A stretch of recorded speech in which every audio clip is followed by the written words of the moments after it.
Ini Imam Siri As-Sakati satu hari berjalan bersama rombongan muridnya. Di tengah jalan dia melihat ada anak muda lagi joprak di tanah. Mabuknya parah. Masya Allah. Anak muda joprak di tanah, mabuknya parah. Luar biasa. Saking banyaknya itu yang anak muda minum itu khamar sampai menetes di mulutnya. Tapi uniknya, hebatnya luar biasa.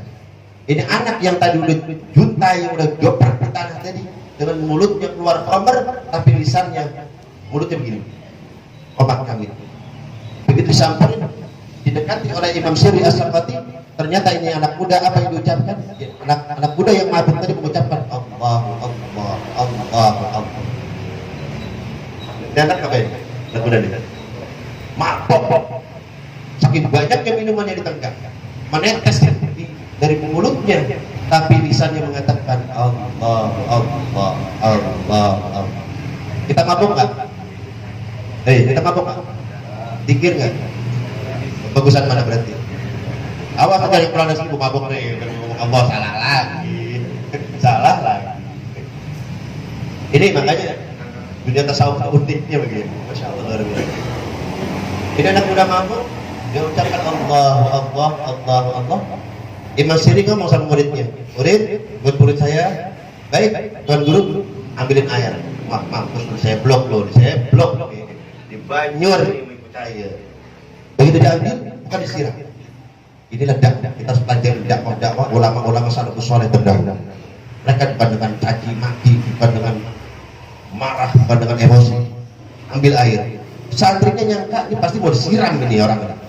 Karena kurang ajar, masa mabuk dikir. Kadang-kadang ini tadi anak muda nyebut zikrullah, tapi mulutnya najis. Ya najis apa tadi? Khamar. Kita memang nggak najis mulut kita dengan khamar, tapi mulut kita najis dengan gibah. Mulut kita najis dengan mencaci orang. Mulut kita najis dengan menghina orang. Itu bukan najis itu.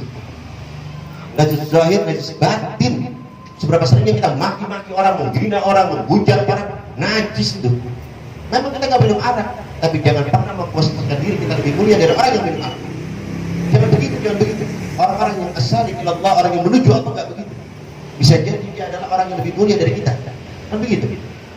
Di endingnya lihat, di endingnya. Yang kita anggap anak muda mabuk ini nanti akhirnya gimana coba? Begitu ini diambilkan air, dia diciduk pakai tangan beliau yang mulia. Diambil pakai tangan yang mulia, dicuci mulutnya oleh Imam Siri As-Sakati. Beliau mengatakan apa? Tidak sepantasnya kalimat Allah yang mulia ini keluar dari mulut yang penuh dengan najis.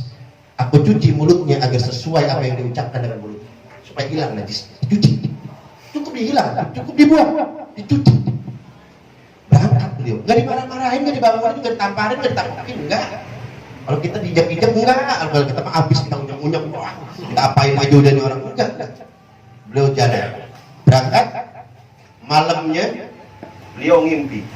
Ini Imam Siri As-Sakati malamnya mimpi. Apa kata dia? Mimpi. Imam Siri As-Sakati mimpi berjumpa dengan Allah Subhanahu wa taala.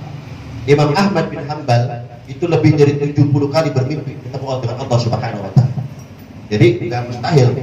Biasa aja bagi orang-orang soleh. Karena kita ngukurnya pakai kita sih. Masa? Mana tuh? Ente jadi ngukur wali ngukur sama kita yang gak nyambung koslet yang ada. Dalam mimpinya dia berjumpa dengan Allah. Dalam mimpinya Allah berfirman, wahai Siri, karena engkau telah membersihkan mulutnya karena aku, maka aku berikan anak muda itu hidayah agar bisa taat untuk menyenangkan hatiku. Masya Allah.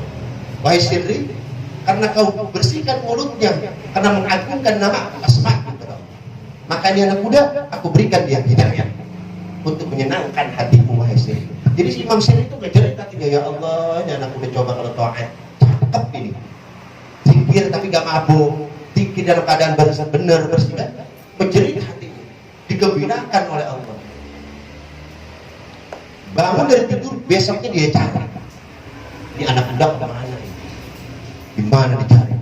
Karena ingin memberikan, pengen ngetes mimpinya ini. Bener gak bisa diberikan oleh Allah? Bener gak dicari? Ketemunya di mana? Di masjid Shop yang paling depan. Masya Allah. Di Shop yang paling Ini Imam Syafi'i mimpi, gak ada satu orang pun yang tahu. Dia belum ngomong sama siapa. Aku ingin membuktikan mimpi pun dicari. Begitu sampai pulang, ada apa tuan guru? Saya dapat. Yang kemarin mabuk, iya, yang kemarin mabuk. Yang kemarin mabuk, yang tinggi Allah, Allah, Allah, Allah itu di masjid. Dia datang ke masjid. Sop paling depan, sop pertama. Begitu sampai, sholat. Beres sholat ditungguin. Sholat ditungguin, udah beres sholat. Assalamualaikum. Begitu, waalaikumsalam. Tuan guru, apa kabar muda? Imam Syafi'i nanya, apa kabar kamu? Apa jawabnya anak muda? Kenapa nanyain kabar saya? Sedangkan aku tahu apa yang Allah firmankan kepada aku. Sedangkan bukan karena saya mimpi semalam, tuan guru mimpi kan semalam. Loh, ini mimpi gak ada yang tahu satupun. Ya, gak ada yang tahu.